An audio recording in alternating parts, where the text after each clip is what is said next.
The health of Canadians' financial situations in their later years has got a huge impact on our future economy, and there are two big bubbles to consider, and they have the potential to dramatically alter things in the future. And one of the big bubbles is the age demographic, and we have increasing numbers in our population that are in the seniors category and are drawing now on pensions in increasing numbers. The other is young people who are weaned on this sort of instant gratification, quick fix kind of society, where the now is important, and they defer all decisions about the future, and in some cases into their 30s and 40s, which becomes pretty late to start considering pensions.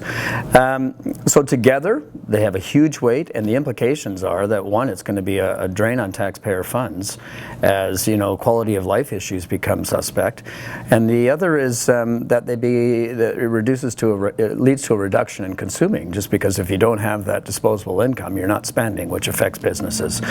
So the question really is not if we address it, but how we address it, and the jurisdictions are looking at two ways. One is mandatory, the other is voluntary, and both come with their pros and cons. I mean, with the mandatory, it's more of an assured thing, but small businesses are left carrying some of the weight for putting in their contributions.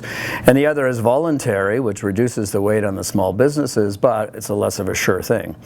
And so I think one of the things, maybe we have to look at some creative proposals. A C.D. Howe economist was suggesting a revenue neutral approach, which was to lessen the payroll tax for small businesses and slightly increase a specific tax that would go to funding pensions.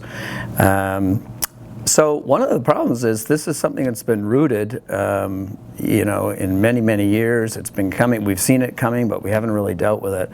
And so we're going to have to get some creative strategies for doing that.